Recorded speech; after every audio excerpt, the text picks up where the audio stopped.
जय श्री राम मित्रों। हिंदी के श्रेष्ठ हास्य व्यंग रचनाकार हरिशंकर परसाई जी की रचना आपके सामने प्रस्तुत करने जा रहा हूं। जैसे कि हर रचना का स्वामित्व रचयिता के पास होता है, इस रचना का स्वामित्व भी हरिशंकर परसाई जी के पास है। कहानी का नाम है बस की यात्रा। हम 5 मित्रों ने तय किया कि शाम 4 बजे की बस से चले। पन्ना से इसी कंपनी की बस सतना के लिए घंटे भर बाद मिलती है, जो जबलपुर की ट्रेन मिला देती है। सुबह घर पहुंच जाएंगे। हम में से 2 को सुबह काम पर हाजिर होना था, इसलिए वापसी का यही रास्ता अपनाना जरूरी था। लोगों ने सलाह दी कि समझदार आदमी शाम वाली बस से सफर नहीं करते। क्या रास्ते में डाकू मिलते हैं? नहीं, बस डाकिन है। बस को देखा तो श्रद्धा उमड़ पड़ी। खूब वयोवृद्ध थी, सदियों के अनुभव के निशान लिए हुए थी। लोग इसलिए इससे सफर नहीं करना चाहते थे कि वृद्धावस्था में इसे कष्ट होगा। यह बस पूजा के योग्य थी, उस पर सवार कैसे हुआ जा सकता है? बस कंपनी के एक हिस्सेदार भी उसी बस से जा रहे थे। हमने उनसे पूछा, यह बस चलती भी है? वह बोले, चलती क्यों नहीं है जी, अभी चलेगी। हमने कहा, वही तो हम देखना चाहते हैं, अपने आप चलती है या? हाँ जी, और कैसे चलेगी? गजब हो गया, ऐसी बस अपने आप चलती है। हम आगा पीछा करने लगे। डॉक्टर मित्र ने कहा, डरो मत, चलो, बस अनुभवी है, नई नवीली बसों से ज्यादा विश्वसनीय है, हमें बेटों की तरह प्यार से गोद में लेकर चलेगी। हम बैठ गए। जो छोड़ने आए थे वे इस तरह देख रहे थे जैसे अंतिम विदा ले रहे हो। उनकी आंखें कह रही थी, आना जाना तो लगा ही रहता है, आया है सो जाएगा, राजा रंक फकीर। आदमी को कूच करने के लिए एक निमित्त चाहिए। इंजन सचमुच स्टार्ट हो गया, ऐसा जैसे सारी बस ही इंजन है और हम इंजन के भीतर बैठे हैं।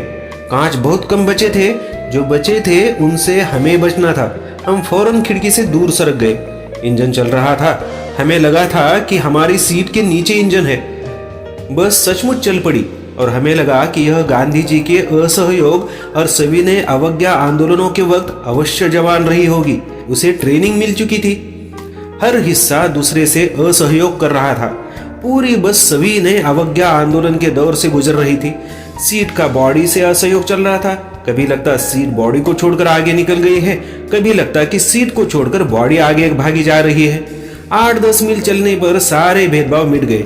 यह समझ में नहीं आता था कि सीट पर हम बैठे हैं या सीट हम पर बैठी है। एकाएक बस रुक गई। मालूम हुआ कि पेट्रोल की टंकी में छेद हो गया है। ड्राइवर ने बाल्टी में पेट्रोल निकालकर उसे बगल में रखा और नली डालकर इंजन में भेजने लगा। अब मैं उम्मीद कर रहा था कि थोड़ी देर बाद बस कंपनी के हिस्सेदार इंजन को निकालकर गोद में रख लेंगे और उसे नली से पेट्रोल पिलाएंगे, जैसे माँ बच्चे के मुंह में दूध की शीशी लगाती है। बस की रफ्तार अब 15-20 मील हो गई थी। मुझे उसके किसी हिस्से पर भरोसा नहीं था। ब्रेक फेल हो सकता था, स्टीयरिंग टूट सकता था। प्रकृति के दृश्य बड़े लुभावने थे। दोनों तरफ हरे भरे पेड़ थे जिन पर पक्षी बैठे थे। मैं हर पेड़ को अपना दुश्मन समझ रहा था। जो भी पेड़ आता, डर लगता कि इससे बस टकरा जाएगी। वह निकल जाता तो दूसरे पेड़ का इंतजार करता। झील दिखती तो सोचता कि इसमें बस गोता लगा जाएगी। एकाएक फिर बस रुकी। ड्राइवर ने तरह तरह की तरकीबें की, पर वह चली नहीं। सभी ने अवज्ञा आंदोलन शुरू हो गया था। कंपनी के हिस्सेदार कह रहे थे, बस तो फर्स्ट क्लास है जी, यह तो इत्तेफाक की बात है। क्षीण चांदनी में वृक्षों की छाया के नीचे वह बस बड़ी दयनीय लग रही थी। लगता जैसे कोई वृद्धा थक कर बैठ गई हो। हमें ग्लानि हो रही थी कि बेचारी पर लदकर हम चले आ रहे हैं। अगर इसका प्राणांत हो गया तो इस बियाबान में ही हमें इसकी अंत्येष्टि करनी पड़ेगी। हिस्सेदार साहब ने इंजन खोला, कुछ सुधारा और बस आगे चली। उसकी चाल और कम हो गई थी। धीरे धीरे वृद्धा की आंखों की ज्योति जाने लगी। चांदनी में रास्ता टटोल कर वह रेंग रही थी। आगे या पीछे से कोई गाड़ी आती दिखती तो वह एकदम किनारे खड़ी हो जाती और कहती, निकल जाओ बेटी, अपनी तो वह उम्र ही नहीं रही। एक पुलिया के ऊपर पहुंचे ही थे कि एक टायर फिस करके बैठ गया। वह बहुत जोर से हिलकर थम गई। अगर स्पीड में होती तो उछलकर नाले में गिर जाती। मैंने उस कंपनी के हिस्सेदार की तरफ पहली बार श्रद्धा भाव से देखा। वह टायरों की हालत जानते हैं, फिर भी जान हथेली पर लेकर इसी बस में सफर कर रहे हैं। उत्सर्ग की ऐसी भावना दुर्लभ है। सोचा इस आदमी के साहस और बलिदान भावना का सही उपयोग नहीं हो रहा है।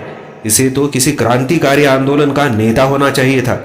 अगर बस नाले में गिर पड़ती और हम सब मारे जाते तो देवता बाहें पसारे उसका इंतजार कर दे, कहते वह महान आदमी आ रहा है जिसने एक टायर के लिए प्राण दे दिए।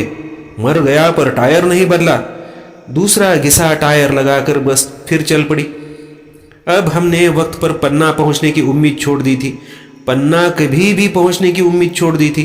पन्ना क्या, कहीं भी कभी भी पहुंचने की उम्मीद छोड़ दी थी।